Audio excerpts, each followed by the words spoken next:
Welcome to Sports, Clicks, and Politics with your hosts, Ben Hussong and me, Shawn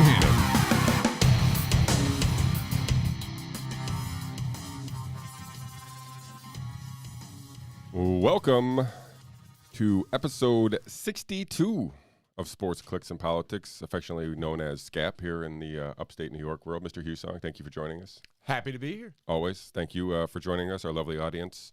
Another week in the books here. A very newsworthy week here in New York. It seems like the biggest story happened 4 months ago. It just happened literally 4 to 5 days ago. It seems like it was weeks ago since. So many stuff has already happened since then. So obviously that Mr. Andrew Cuomo, our governor here in New York, has resigned, which is a little bit shocking. We're going to talk about that. Never been happier to be wrong.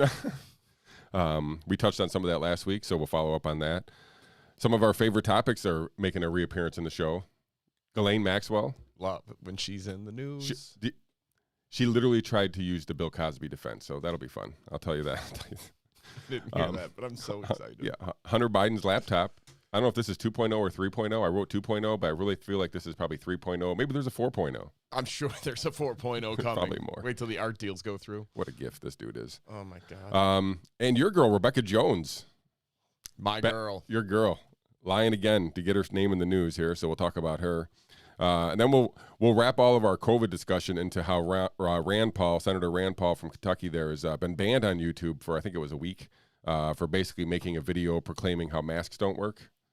You're going to second that notion, I expect? I've got a few issues with our local upstate health organization recommendations and guidance for school reopenings. Well, that'll be fun for me and the audience. We're going to go through. We like when Mr. Hussong talks about masks.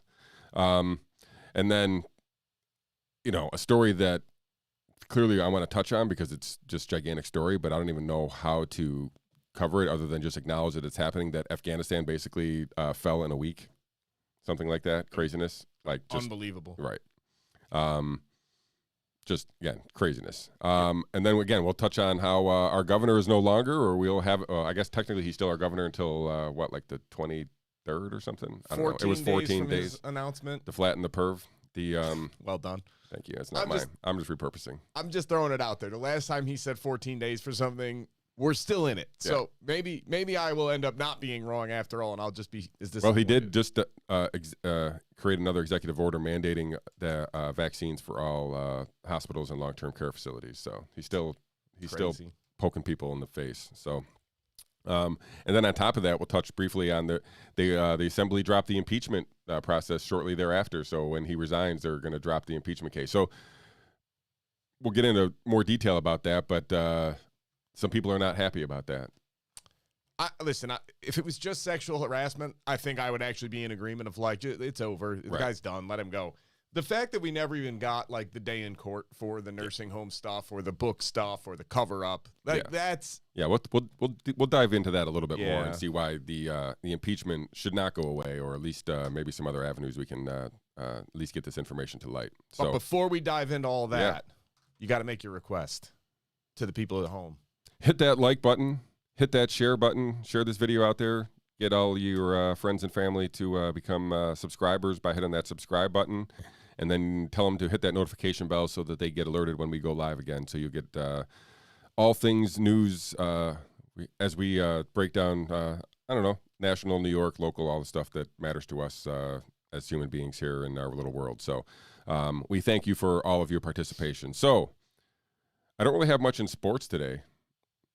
It's kind of an awkward time for sports. I mean, I did win $400 in PGA golf on DraftKings over the weekend, so that congratulations. Was weird. With two of my guys missing the cuts, I only had 4 golfers, and I still won. Not bad. I had Roger Sloan. Awesome. Love that. He finished second. Good. There you go.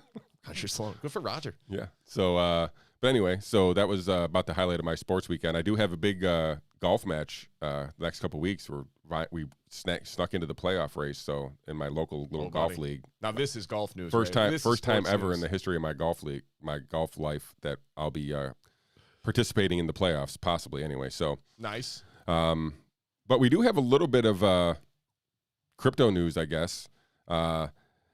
it seems most people had this $42,000 mark kind of circled as a resistance at one point, and now has maybe turned to some support as we, I think right now are fluctuating a little bit, 46,000, but it reached as high as 48,000 here yesterday, I think it was. So with that, that Bitcoin move, a lot of the altcoins are also driving up, and are we in a little bit of maybe a crypto bear market? My crypto expert?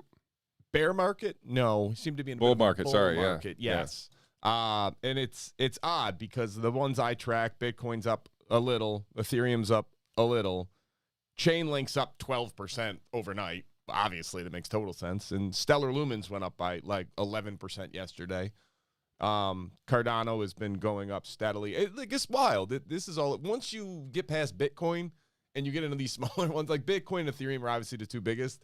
Once you go to the smaller ones, you think the Bitcoin swings are nuts. Holy goodness, these lower ones, these less well-known coins, are hilarious to watch go up and down. I mean, it's obviously real money, so for the love of God, don't put in any more than you're okay with watching drop by 80% in the span of a week.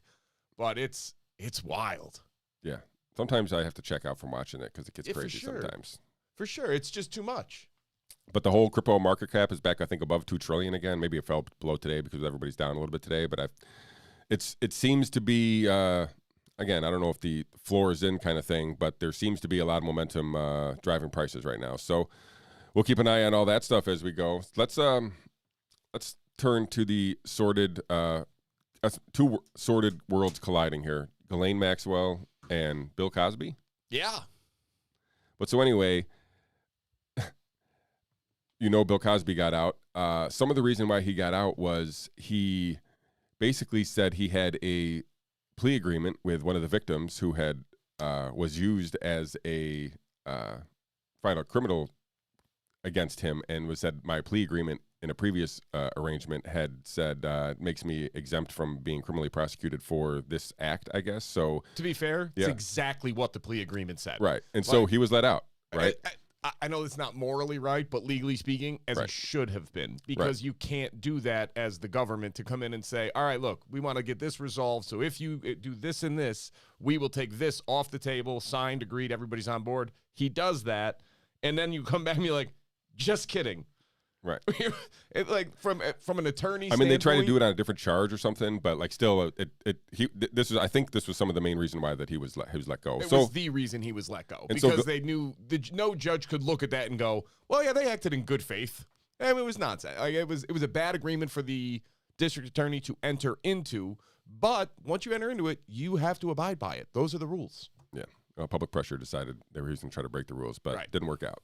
Well, it didn't work out for Ghislaine Maxwell.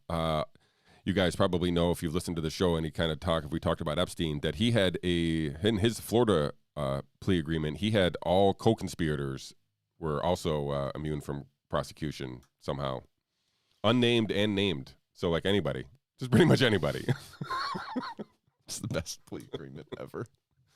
But so anyway, the judge in her case, she basically asked for a dismissal on similar grounds that Cosby had, and it was overturned and denied. So we move on, and Ghislaine Maxwell trial is, I think, now scheduled for sometime in November. So we're working towards that. It got moved once. I think it was supposed to be in July or August, and we've already passed that date. But I think it's moved now to November. So again, Ghislaine Maxwell in the news, always fun. Not as fun as your boy, Hunter H.B. Biden. Hunter Biden, the gift that keeps on giving. Oh, my God. This dude is the best. I mean, literally the best. If you're basically on, like, team chaos and forget all these people, this is the gift that just keeps on giving. Yeah. He is the walking embodiment of the absolute duplicity of the political ruling class and the media sheer hypocrisy. This dude is the best thing that's ever happened to perfectly exemplify how differently some people are treated than others. Yeah, this is crazy. Without reason, without basis, without justification. And so apparently a video has come out, and it shows Hunter Biden naked, of course. Obviously. With a prostitute, of course. Russian This one was Russian. So, I mean, that it doesn't seem to be a common denominator of the videos. He's prostitutes and drugs seem to be the common denominator, and nakedness. But So this video is leaked, and it shows, I guess purportedly, he hasn't come out and admitted it or denied it, so let's hope it's not a deep fake. Oh, yes. So this video comes out and shows Hunter Biden basically having a conversation with the prostitute, and he's recalling Real quick, yeah. The reason it was being filmed is because they had just filmed the sex they had, and the camera was still rolling as they had this conversation. Well, so that's an important context for people. All of his videos are just sex tapes. I know. This one is just sex tape, uncensored, gone wrong, gone wild, gone long, or whatever it is. Really? Hot mic. He should have sold this. So he's retelling a story with this prostitute, how he was partying in 2018. So 2018, not too long ago, a few years ago, a couple years ago. Yeah.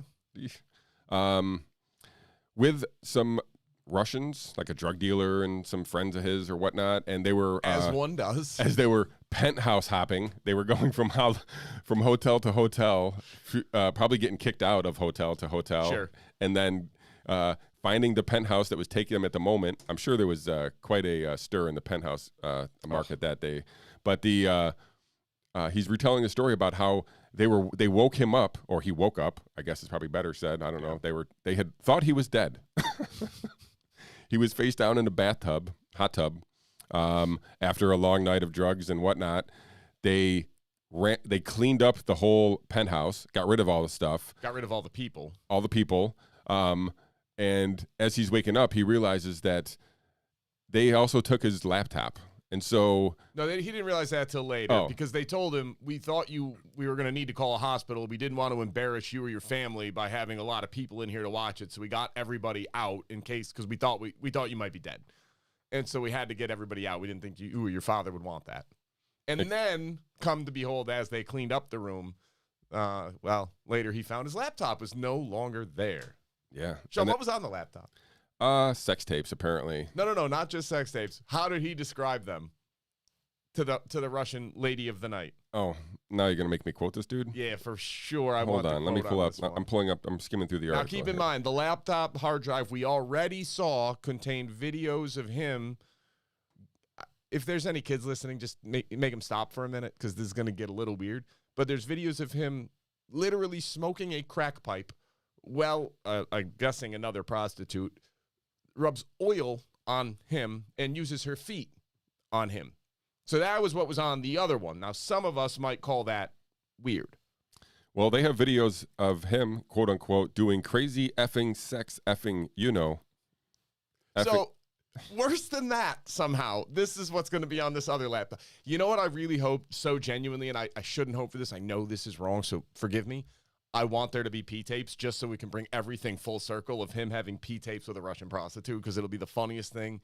And then I will fully acknowledge the simulators that we're currently living under are drunk. Yeah. Well, if Hunter Biden is referencing his sex acts as crazy and, I guess let's go to the bigger point here. The president's son has a laptop that he believes is blackmail material being held by the Russians. Now, wait, we don't know that. It's not like he said they might blackmail me with it right on the video. Pretty much that's what they said. My bad. He did say that. He pretty much acknowledged that they have blackmail material on it. So unless it is a deep fake, it's the best deep fake ever. We literally have the president's son admitting to being compromised. Yep. And we already know the history that has gone back with the Hunter Biden laptop 1.0, yep, and Bevan Cooney and Tony Bobulinski, the greatest name in the history of Hunter Biden's world, I think. But, I agree. Like, how is this not? I mean, listen, we have a bunch of other news stories we're going to talk about that are gigantic news stories. But how is this not part of that discussion? I'm just saying, like, at the risk of coming across as a Trump defender, if Eric Trump was in this situation, I feel like it would be covered. I feel like we more would be than what's going on in about Afghanistan. this. Right. Now, if Mitch McConnell's son were in the same situation, I don't think we'd hear a word about it. I don't. I don't know what to do with that information, but I know for a fact that if it had been Eric Trump, this would be nonstop coverage on all the networks. Now, the other thing, like, I'm not a Fox News guy, as is well documented on this show now. Not even Fox News is talking about this. This seems like maybe a touch newsworthy. Like, either the adult children of presidents getting into compromising situations is newsworthy or it's not. It is the selective nature of what is published that I take issue with. Yeah, and there's, like I said, there was an outright balling of the Hunter Biden's laptop first story. Yeah, that was weird. And this one is just basically, just an unofficial ban of the story. No one's just covering it, so they just decided, universally not to cover it. I guess I don't understand. I've seen 4 different articles in the last week about how Donald Trump siphoned off campaign money into his personal accounts. And I laughed because it's like, yeah, no kidding. Are you all new here? Because at the same time, like, look, when Joe Biden ran for president back in 2000, his sister was the campaign manager, and they raised all this funds. And then not only did he pay her an exorbitant salary to be his, quote, campaign manager, he also she then hired an LLC for extra consulting work, of which she was a 50% owner in the LLC. So, like, guys, this isn't new. Every politician has been doing this forever, and now it just doesn't get talked about anymore. And that's what I find so troubling of, like, yes, of course Donald Trump did that, just like Joe Biden did, just like Hillary Clinton did, just like George Bush did, just like Barack Obama. They all do this. This is not new. But if you're going to talk about it for everybody. If you're going to point it out for everybody. And I know that's an absurd standard to want to hold our independent media to. It's advocacy journalism. That's all it is. They basically just pick a side and report what they need to report. Right. Like, if you're telling me, well, it's just because they're paying for clicks. What would get more people to click on an article than the president's son in a post-coitus confession with a Russian prostitute acknowledging there is another laptop that has been stolen and is at least possibly in the hands of Russian intelligence officials at this point, where there is blackmail material on there, and what is the president going to do about this? How is he going to make sure that this doesn't become an issue? Because I feel like maybe having that same ne'er-do-well son go out and conduct an art show selling pieces for $500,000 a piece is not the answer you would be hoping for. Do you think Hunter Biden thinks the sex tapes are blackmail? Because they're not blackmail anymore. Everybody knows this dude's a freak, right? So it's got to be something else. I would assume so.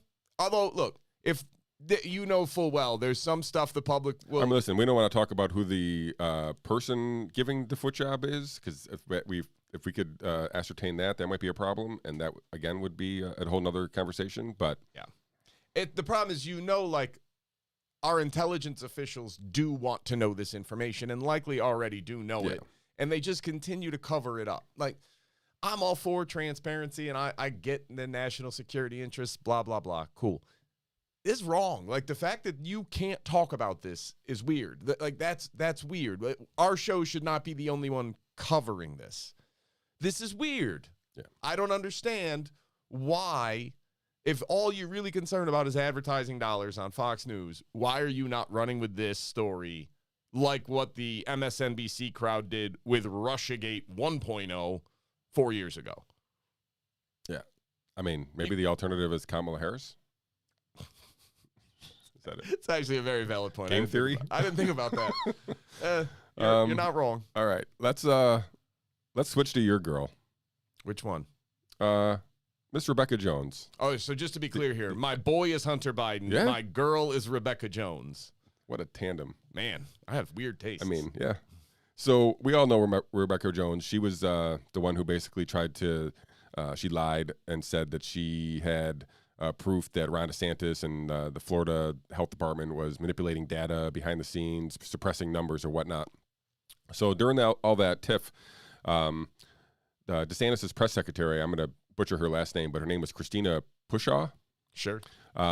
So your girl filed a restraining order against Christina Pushaw, the press secretary, they had a verbal barb or whatever. If I recall correctly, it's because DeSantis' press secretary basically came out and was like, this woman is a liar. She was fired because she is utterly corrupt. She has no ethics. She has no morals. And look at her background, where she's been fired for blackmail, for revenge porn, for all this other stuff. Yeah. And it turns out Rebekah Jones, not too keen on that. Yeah, she's kind of a crazy person. Kind of?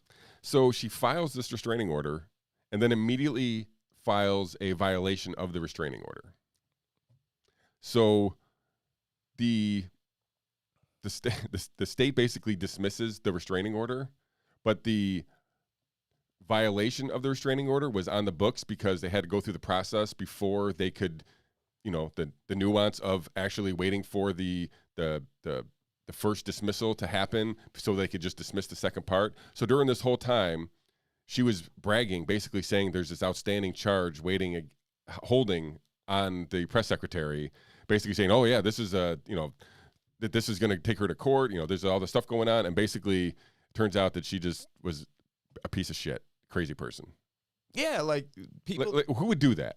Rebekah Jones, the same person that would try to actually claim that a government office was manufacturing and changing data coming in from every hospital across the entire state, and that not any hospital looked at the numbers and went, nope, that doesn't look right. I mean, really? Like that? You know what? We did see that. It happened in our own state. But even then, Andrew Cuomo couldn't go through and actually hide the numbers. Instead, he changed the definition of what was a nursing home death. She was accusing Ron DeSantis of actually manufacturing and hiding data. Like, the idea on its face was so absurd that everybody should have met that with utter skepticism and been like, why don't we just check with the hospitals and see what their numbers were and compare it, because it's all publicly there. Yeah, and it all matched up. And she was paraded around like a media darling, oh my God. Like a whistleblower crusader. Ron DeSantis whistleblower. And here she is, basically, this has been going on for months, too. So she's been basically saying, the press secretary, there was an open criminal charge against her that they were just waiting to, It was her own, and it was nonsense. It was stupid. Right. Like, so this is like me suing you in court and then claiming a violation of it and being like, Shawn Hannon should not be trusted because he has open criminal charges against him. Exactly. You would look right at me, and then when that came out that it was me and it was nonsense, you'd be like, oh, so he can't be trusted? At some point, guys, some skepticism about this woman. She was on CNN, MSNBC. She made the rounds. I mean, this woman was telling them exactly what they want to hear. And she's like, I got the proof. I'm a data scientist. No, you're not. But that aside, you're claiming something so fantastic and so over the top that without any ability to prove it other than your word, should have immediately been met with, yeah, you're going to have to show some evidence of this. Because we can go and verify it with the hospitals about their numbers, and all the hospitals are coming through and saying, our numbers are accurately reflected in that count. Our numbers are actively reflected in that count. Maybe some other hospitals not, but ours is. And then at what point do you imagine if we had true independent media that had even one iota of natural curiosity to go, well, it's pretty easy to verify. Why don't we look into it before we parade this woman out and cite these fantastical claims? Nah. Let's fire up the base. Yeah, so, well, again, hopefully she doesn't end up back in our show anymore. I feel like her... How is this woman still a thing? That's what I'm saying. Hopefully this is the end of her being a thing. She needs to go the way of Michael Avenatti and just leave public life forever. Yeah. Exit stage right. Your time is up. Your 15 minutes is over. Go away. Yeah. All right.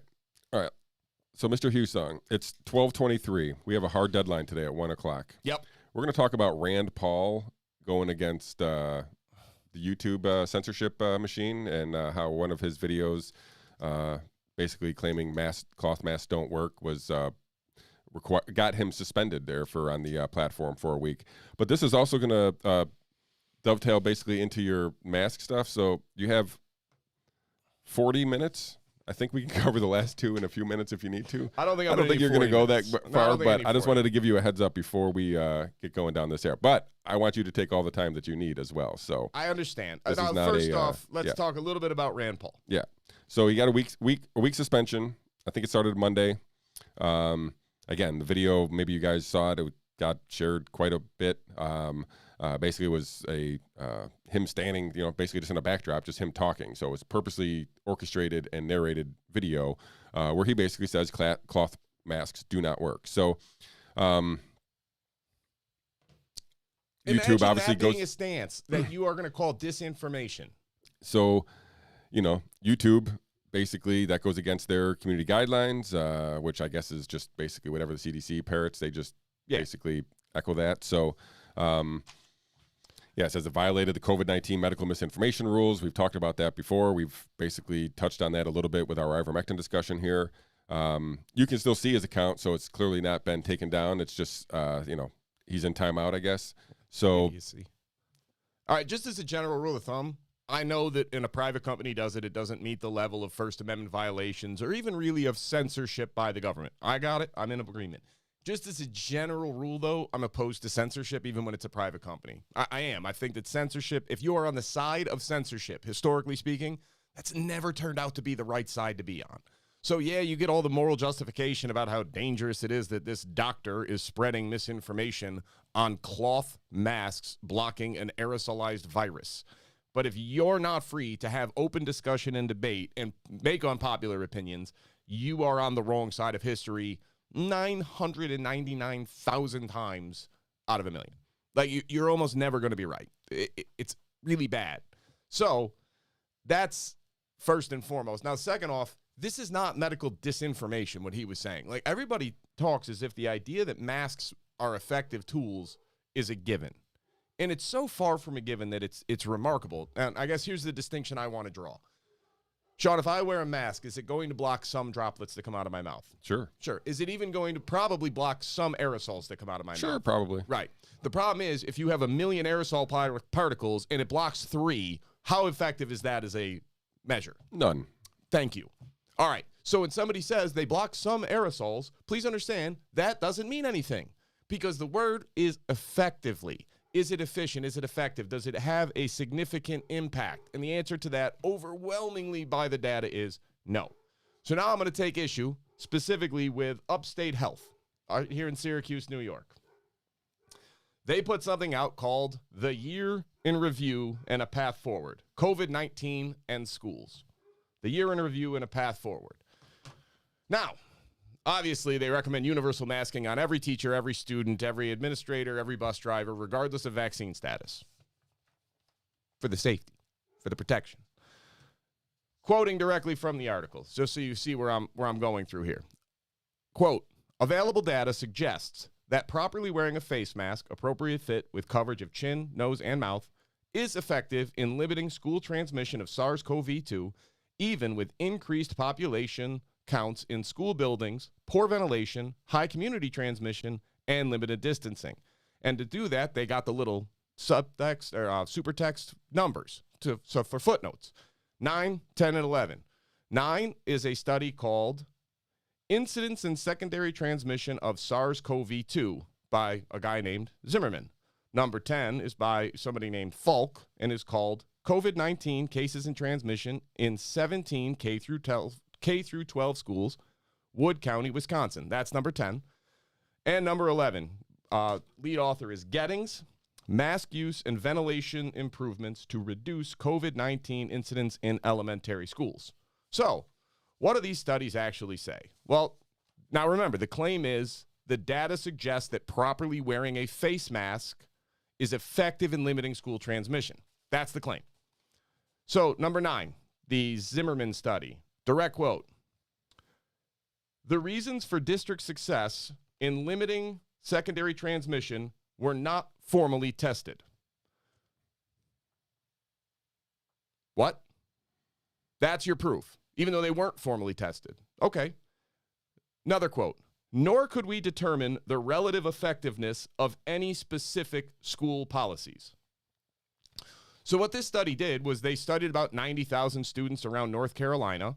They had no way of breaking down who was and was not wearing masks. It was all a voluntary submission via a survey, of which less than half of the schools submitted surveys. So no selection bias, because if you get asked to fill this survey out and you're super on board with masking, you're probably filling it out, right? And if you're not, do you think you'll be as inclined to voluntarily share this information? Not me. No, not in general.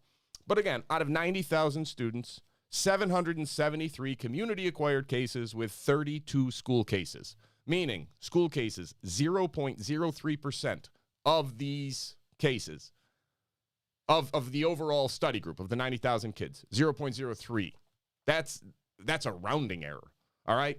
No control group, 0 instances of a child-to-adult transmission. This study did not even measure the effectiveness of masks. So I don't know how you can use that to claim, well, it's a given that masks are effective at limiting spread in schools. So that's one that I took issue with. Study number 10, the Falk study. Mask compliance based on voluntary surveys. Half the teachers submitted surveys. No data whatsoever collected on masks on teachers. No control group. 0 instances of kid-to-adult transmission. Direct quote. It was not possible to determine the specific roles that mask wearing and other disease mitigation strategies played in the low rate of disease spread. Not possible to determine this role mask wearing played in the low rate of disease spread. Upstate Health used that study to say masks are effective at limiting in-school transmission. I feel like maybe that's not your best evidence. Okay, well, hang on. There's another one. Oh, good. Study 11, the Gettings study. This was even funnier because this was in Georgia. 11% of schools were included in the study.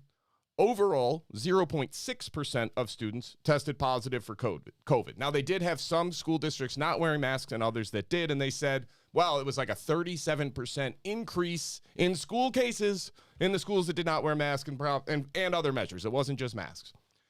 So, no masks. In those schools, there was roughly a positivity rate of 0.7%. And full mask, full distancing, every measure known to man, 0.5. Now, if that is not proof positive, when you can go from 0.5% of cases to 0.7, I don't know what is. I mean, I don't know what's wrong with you. Obviously. All cases were self-reported, and prevention strategies might not reflect day-to-day activities and, quote, did not include an assessment of compliance, e.g. mask use. They have no idea, even in the schools that didn't require it, how many were wearing masks, or in the schools that did want it, how the masks were being worn. All right, awesome. And, as of course, another quote that we can use is Upstate apparently did not read these studies. Finally, the data from this cross-sectional study cannot be used to infer causal relationships. The data cannot be used to establish any causation. Cite it. And these are the 3 that they point to say, see, it's a given that masks work. That's nonsense. Now, another line that they actually got right. With limited in-school transmission of SARS-CoV-2, K through 12 schools do not contribute to community transmission. No cite on that one, but it's generally accepted at this point. So good job, Upstate. You got one right. Here we go now. Can't just get one. Direct quote again. However, instances of SARS-CoV-2 transmission within school buildings have definitively occurred under circumstances of masking non-adherence or during mealtime sports and in students with special educational needs and their staff caretakers. Now, they cite study number 9. Hang on, let me back up. So what they're basically saying, what they're trying to imply without saying is that, well, this stuff spreads in the cases where they're not wearing masks, as if it doesn't spread where they are wearing masks without saying it. So this is how you lie without actually lying. You just mislead people. But again, let's look to the studies. The Zimmerman study that we already said, again, determined the relative effectiveness of any specific school policy. So I'm not sure that that's a proper conclusion to draw. And then the other ones they cite for that are, I'm sorry. Yeah, I got that one right. The Gettings one. Yep. 12 through 14. Those are the new ones. So we got more studies. Now, conveniently, number 12 is also by Zimmerman et al. He's a worker. Effect of community surge on within-school transmission of SARS-CoV-2. It's basically the same exact data set. It's the same exact thing, except applying it as if it was when the community cases go up, do schools also go up? And they did at least attempt a control group on this one, which they said, well, there's no instances here, and they're doing a lot of masking. But we know in Tel Aviv, they had really bad school incidents without high community cases. But in England, they didn't. And that was the end of what they compared it to. Now, we're going to get to the Tel Aviv thing in just a minute. So let's just say, again, not a sound scientific study that you could base this assertion on. So let's go to 13. Gettings. Oh, the same guy that was in 11. Maybe it's female. I don't really know. I read the studies, but I didn't look up the authors. Gettings et al. SARS-CoV-2 transmission in a Georgia school district. Boy, that sounds familiar. But this one was published in the I don't know what it is, the Clinician of Infectious Diseases, and the other one was cited in the morbidity and mortality weekly report. So I guess it's two different studies if you publish the same thing in two different outcomes, or in two different publications. So looking at that case once again, the Gettings case, all cases self-reported, 0.7% positivity rate to 0.5%, and finally, the data from this cross-sectional study cannot be used to infer causal relationships. And what did Upstate do exactly with that study? They did exactly what they told not to do. They inferred a causal relationship. Man, science is fun. All right, now we got to go to 13. Oh, that was 13. That was the second Gettings one. Yeah. All right, 14. This is Doyle. We got a new scientist. Diversity. COVID-19 in primary and secondary school settings during the first semester of school reopening, Florida. Now, for our loyal listeners, you may recall us talking about this one a few months ago and how laughably flawed this study was. But let's go through it again, just from memory lane. Study compared districts in Florida that required mask distancing, etc., to school districts that did not require any mitigation measures. Larger schools tended to have more mitigation measures in place and more mask mandates than the smaller rural schools that tended to not have them in Florida. And they counted a school case as any time a person, a student, a teacher, or a worker tested positive and was on school grounds for any reason in the previous 2 weeks. So you didn't need symptoms, a positive PCR test, and you happen to be on school grounds within the last 2 weeks, which if you're in-person schooling, you're probably going to have been on the school grounds in the previous 2 weeks, but that's neither here nor there. Regardless of the masking, the non-masking, the large schools, the small schools, less than 1% of all the students had any even positive PCR tests for COVID-19, let alone symptomatic cases. But okay. Schools with the mask mandates had an overall infection rate of 1.171. Sorry, the less than 1% was school cases that they could actually causally link back to the schools. Overall infection rate among the students, K through 12, 1.171% of students that had the mask mandates. If they didn't have mask mandates and all these other mitigation strategies, 1.667. So again, what are we doing? Let's go for rounding errors and say whether you do it or not, you're between a 1% to 2% efficacy ratio or risk of getting COVID. If you wear a mask or you don't wear a mask, you're somewhere 1% to 2%. Would you really shout somebody down and be like, well, then you better do it because the difference between 1.1 and 1.6 is unacceptable, especially when none of them are developing symptoms. And again, no instances of child to adult transmission. I mean, if you're trying to scare people or mislead them, sure. Yeah. So this is the studies actually cited by Upstate Hospital. Now, I am not a scientist. I am not a doctor. I'm none of these things. These are smart, qualified people that work at Upstate. Explain to me how you cite these studies as proof that masks have a causal effect on the spread of COVID when they studies themselves say there is no way to infer a causal relationship. We did not study masks specifically. There's no way to know which one it was. That's fine, but you can't cite them. You can't use those to claim something that the study's authors specifically say you cannot take this away from this study. This is madness. So let's go to the Tel Aviv study real quick. A large COVID-19 outbreak in a high school 10 days after school reopening, Israel. Now, this was a school, grades 7 through 12, in Israel with 35 to 38 kids per classroom, and in the middle of a heat wave in Israel, so all the windows were actually closed during this study. Now, it was a very high outbreak at this school, and it sounds really bad. It was something like 30% of the students ended up with a positive case, 0 associated deaths, and 0 associated hospitalizations, and they described the questioning of whether they had symptoms as scrutiny, with high scrutiny, trying to figure out if there was any symptoms at all, and even then the overwhelming amount had very mild symptoms or were completely asymptomatic. Again, no deaths, no hospitalizations reported, no child to adult transmission whatsoever reported in the study. And they say, see, this is why we need to have masks. They weren't wearing masks, and look at what happened. Here's the problem with that.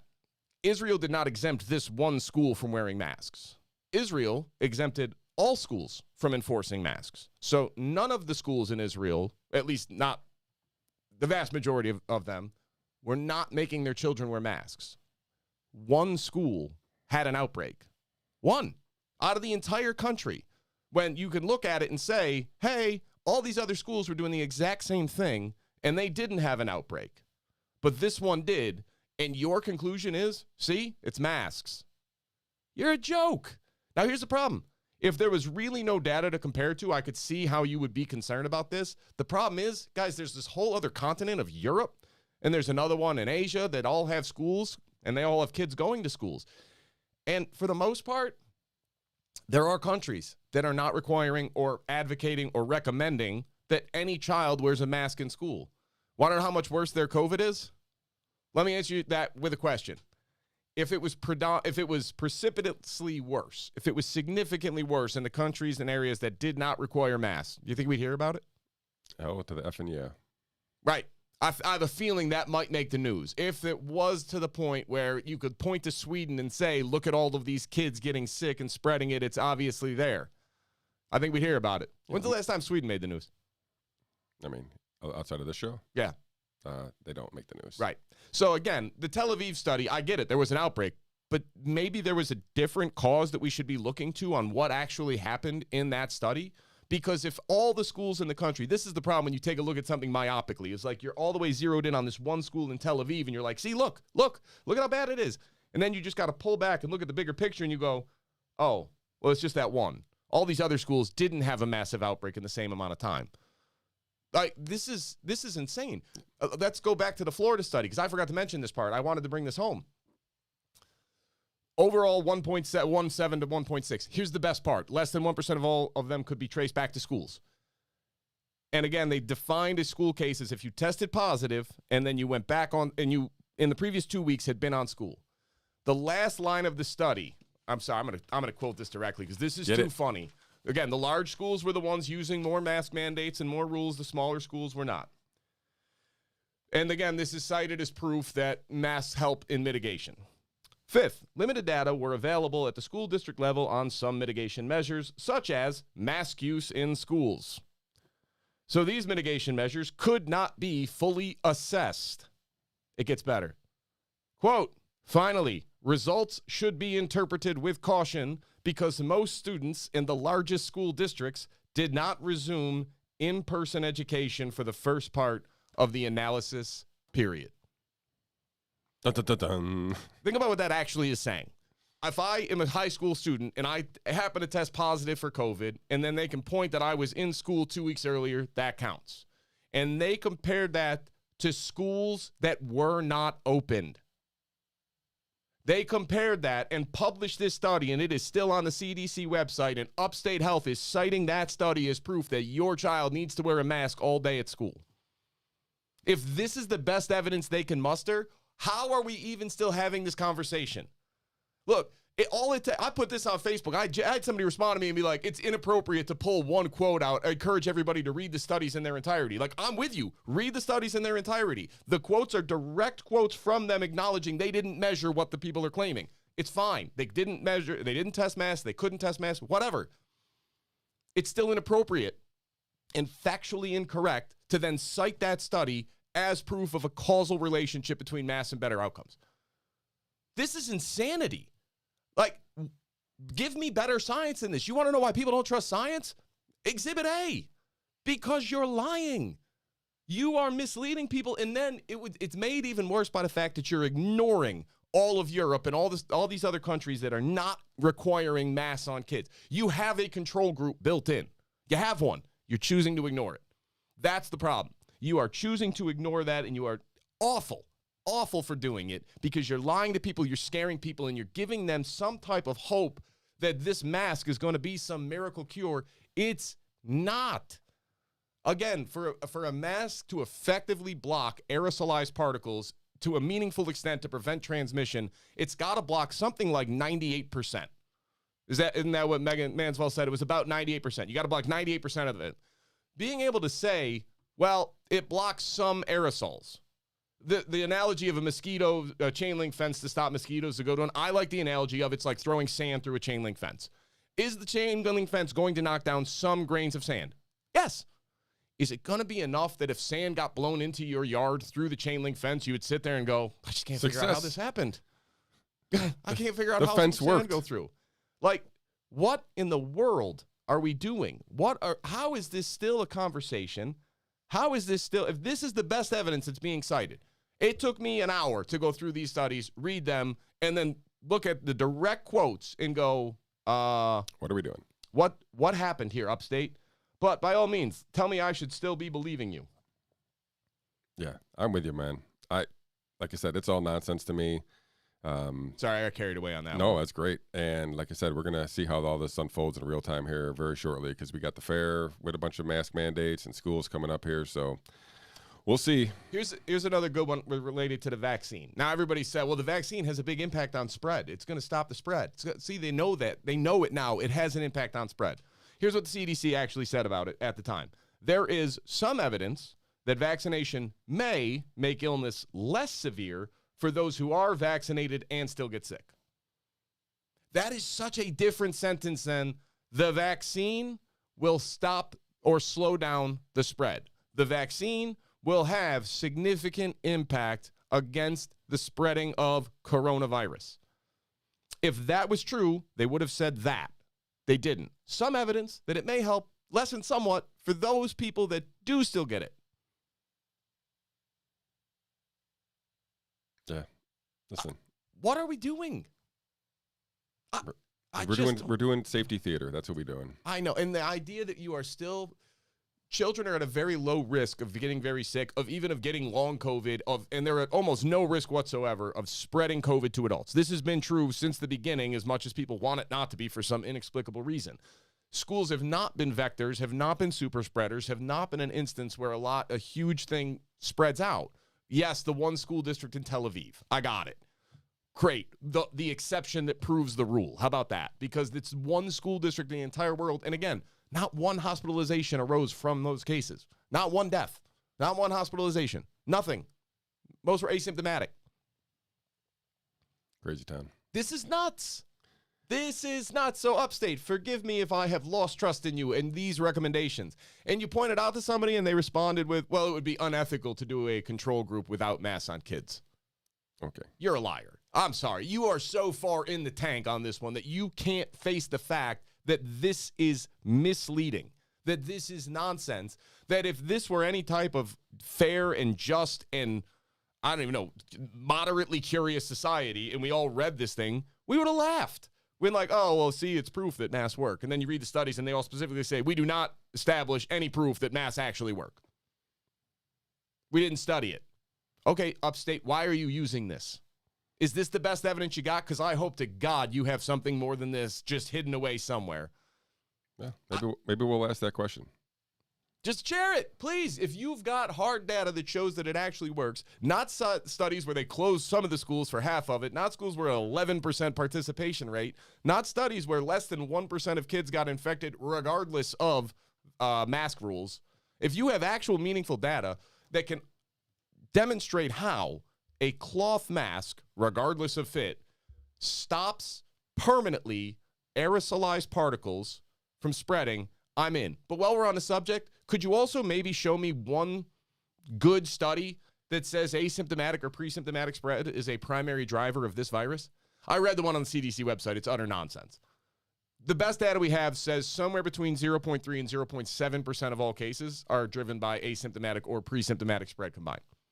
This is why mask mandates don't make any sense. Because if you don't have any symptoms, you are at 99.3 to 99.7% chance of not having and spreading COVID. You're no risk to anybody. But we want everybody to wear a mask regardless? Yeah, that's theater, Mr. Hussong. This is crazy. And people just keep championing like, oh, it's better than nothing. No, it's not. You're giving people false information, a false sense of security, and you're causing people harm. Look, I can't do this with you anymore. I'm out. I can't keep playing this stupid game because you keep lying. You keep changing goalposts. You keep shifting where we're trying to get to. Oh, get the vaccine and then we can open everything up. Oh, everybody got vaccinated. We're going to shut back down. Why? The unvaccinated are causing mutations. Not possible. I'm sorry, what? Did you just say that out loud and everybody just went, oh, yeah, that makes sense? What? What are we doing? I'm at a loss. This is why I find so maddening, and this is why it's so hard for me to have these conversations with people, because there is no justification for a mask mandate. It doesn't make any sense. The science is simply not there.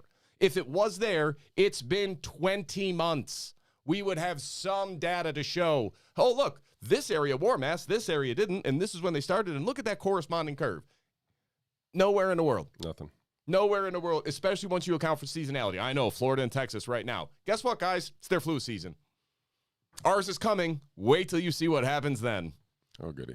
I just talked about myopic. Yeah, let's take that really, really narrow view, but wait till we broaden up and see what happens up here come September, October, November. It'll be all kinds of fun. All right, I'm done. We got to move on. Good. All right. Well done. Let's we're probably not gonna talk enough about this story for its how important and how sad it actually is. Yep. But I want to talk a little bit, at least, about Afghanistan. This was basically 20 years in the making here. Utter, complete collapse from the Afghan military. I see 88 billion number tied to money used to support that military, but I feel like it's more than that, even that. So, for sure. The Taliban has basically taken over the Afghan army. Not that we were going to Afghanistan to fight the Taliban, but that ended up being our de facto nemesis, I guess, after we wiped off Al-Qaeda in about 3 days off of Afghanistan. So we went in there, and we've been there for 20 years. We left there basically in the dark of night, pulled the plug, and just didn't even tell the Afghan army. Tucked our tail and hightailed it out of there. And it took a week to have the Taliban basically regain power that we spent 20 years trying to keep out of there. So, did you see the video of Biden like 2 weeks ago saying that wouldn't happen? Yeah. No, it's totally different. It's too big of an army. All the way down to there's not going to be helicopters on the roofs of our embassy. Well, instead, you know what we got? We have people in Afghanistan trying so hard to get out of the country that they are trying to jump on moving planes trying to take off. Yeah. I've seen some people fall off some of those planes. I know. Great. It's not great. Look, this is a travesty on so many levels. The reality is we never should have been there. We're never going to have the resolve to see through to whatever end we were trying to accomplish. Like it was never going to happen. And the problem is we haven't had an actual strategy in Afghanistan since roughly 2006. We don't know what the end game is. We haven't known for years, and we just kept saying, well, we need a little more time. We need a little more time. We need a little more time. So I guess I'm torn. There was no good way of pulling out. We were too far in. There was too many things that we had put ourselves into over there. As much as there was no good way, I have to believe there was a better way than what just happened. Yeah. I mean, this was the dumbest and most poorly thought out strategy imaginable. It seems as though it was set up to fail. So like they were like, all right, let's just make sure we're not going to help the whatever. We'll get the story we want out of the takeover or whatnot. So again, this is just, our foreign policy is such a disaster, and this is just the shining example of all of it. So, that their president left. I mean, like I said, the whole country is basically going to be. I'm assuming they're going to be finally recognized on the global stage as the leaders of the countries at some point, the Taliban, that is. And so we literally spent 20 years and trillions of dollars to put the Taliban in charge of the country. Other than the cost of money and lives lost is crazy sad. So let's touch on probably the biggest story that happened since the last show here. Andrew Cuomo, your governor, our governor, no longer the governor as of whatever days counting. I see. So on Tuesday, I'm at work. I see that there's an announcement. Governor Cuomo is going to make an announcement. I'm like, I'll watch this. This will be fun. Maybe he'll resign. That's my. Yeah. I literally say that to myself. I'm like, maybe he'll resign. And so I'm watching it. He's boasting himself up and denying all the stuff and any wrongdoing. He's floating in some apologies in between there.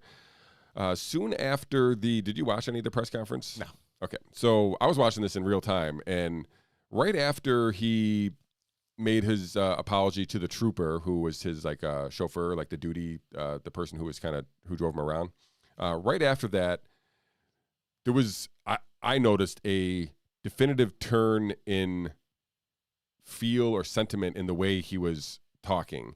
And all of a sudden I was thinking, wait, is he actually building up to I'm going to take one for the team? Like that's what it was building up to. It wasn't like he was becoming conciliatory or any way. He was basically saying, I'm gonna do the right thing and step down, and which is what he did. He basically said to save a bunch of bajillion dollars of taxpayer money to go through with an impeachment process, that he would resign instead. Effective 14 days, which was, again, Tuesday, so we're, I don't know, like halfway there. So he's still making laws, so he's still got the vein of, or the injection of power in his blood there. So any quick takes when you first heard the news that he was resigning? Just surprised. I didn't think he would, but I mean, it was the right thing to do. I mean, we had talked about, we thought this was going to be a prolonged fight, and he was going to kind of drag this out and try to, Listen, you were right, I was wrong. You said he's going to be out by next Friday. And I was like, no way. I said if he's out, he's going to have to be out by the time so the Friday deadline was the only reason why I said Friday, and that was because that was the day that Cuomo was given that he had to give his side of the case, right? Yeah. So it didn't get to Friday. It got to Tuesday, and he was like, I'm out. So he blamed his heritage mostly along the way. That was the funniest line ever. Basically saying, he's too handsy, too touchy, too kissy-feely. I'm not perverted. I'm Italian. Yeah. So, I don't know what to say about that. I'm not Italian. So I'm glad he's gone. I don't know that the state is in any better position other than the dude was literal terrible. So it's hard to be worse. At least hard to be a worse person than Andrew Cuomo. That is so. I gotta believe Kathy Hochul's a better person, and I don't know that means she's going to be a better governor. She could be a worse governor for all we know. But a shift atop the kingdom here that is New York State, that has seemingly been a Cuomo kingdom for a few decades here, and all came crashing down pretty quickly. Now, we mentioned that the impeachment was pulled. Assemblyman Hasty there, the leader there of the assembly, basically withdrew the impeachment. I think Hochul has come out in an agreement and said that they should. That being said, I see that they are, and there was a lot of clamoring for this, there to be a report on the items that you listed off at the beginning of the show here, the nursing homes, the book deal, the covering up of the data, the manipulation of it, yeah, along with the harassment allegations, and that has been pushing for a report to do, and it seems as though we're going to get that. Breaking news here, Mr. Hussong. The New York Assembly looks like they're going to release a report on the impeachment process. Who knows how much will be of the meat will actually be left in the report, but there's going to be a report nonetheless, and so we'll get a little bit more news on some of this stuff here. We'll see if the paying of or the having the state-paid staff, taxpayer-funded staff, write the book will be flushed out. If the nursing home decision to put nursing home positive or positive COVID patients back into their nursing homes will be flushed out, and we'll see if the covering up of that data will be flushed out. But we're going to get something. I'm not overly optimistic, but I was wrong before. Listen, I hope I'm wrong again. I hope there's plenty of cause for optimism because what this man did was wrong. Yeah, and like I said, I don't know that there's still a avenue for impeachment anymore. No, I don't think but so. At this point, and that would, that I think some of the people who really wanted the impeachment were looking more to block him from running for state office again, right? So I'm assuming this is a calculation on his part that he has a future in his works, and it's may not involve being a governor again, but it's something. I agree with that, and I think that even if it just does a report that demonstrates the truth, and the truth of this is pretty incontrovertible. I don't understand how it's even going to take that long if they wanted to do it. He did have staff being paid by us taxpayers writing his book from which he profited $5 million. So he used our state resources to write a book for personal enrichment. That's pretty cut and dry. The nursing home order, it's pretty black and white. And now we have the data. Like the counting nursing home deaths differently and covering that up and hiding the numbers and not parsing them out despite multiple requests. And then having your top aide get caught on tape saying, yeah, we froze, and we did it. We didn't release all this information because we were worried about a federal DOJ investigation. I'm sorry, what? Anywhere else, if I said, yeah, I didn't publish this information because I was worried that the federal government would use it to investigate me, you wouldn't be like, oh, that makes sense. You'd look at me like, oh, so you did something wrong. That would be a reasonable conclusion and worth looking into. And, of course, the answer is, yeah, he did. He absolutely did. And then he covered it up, and he lied repeatedly. So let's put him under oath, and let's see what he knew when. Yeah. And like I said, I don't know if that's going to happen, but it's not. We'll see if, two things will happen, and then we're going to get out of here. If the report is out, how much whitewashing of the report is actually done. Lots. How much actual media reporting of the report will be done. Maybe some here in New York. He seems to be got a story a little bit here anyway. And then what comes of the report, if anything. So I don't know that it's other than just a day's news cycle that gets flushed out, and yep, okay, he was terrible again, repeating all the things that you just laid out, and then we just move on and nothing happens. So that seems to be the culmination of at least the reign of King Cuomo here. So I just want it to come out because it would be politically destructive to him, and I want him out of politics. Yeah. I would be nice to get that information so that we could look into the Department of Health here in New York a little bit. That would be something I would want to know on top of the actual just the Cuomo involvement there, because it was more than just the governor. So, all right. Well, on that note, folks, we're going to let you go, and we'll be out of here for another week. We'll see you all again next Monday for episode 63. Mr. Hussong, any words of enlightenment that you'd like to leave the folks with outside of rewatch your mask video clip that I'm going to cut out and put out on the YouTube channels and the interwebs, and so everybody can share that around? Don't accept this. Do not comply. Do not accept the stupid, pointless rules from petty tyrants, because that's what this has turned into. I get it. I don't think face masks are particularly damaging to my children at their current age, or to me personally, or anything else. I don't think they're particularly damaging. I think they do have bigger consequences, and you're complying to a rule that offers no benefit other than to stoke the ego of politicians. Stop. This does not go well if you continue down this path. This does not go well. So, if they can't show better evidence than this, do not listen to them, because they are lying. And I don't know what the reason is, but I know they're lying. Amen. And a woman. So, on that note, we'll see you all next Monday, and thank you for joining us again for the live show here, and thank you for doing all your part with sharing and liking the videos. So,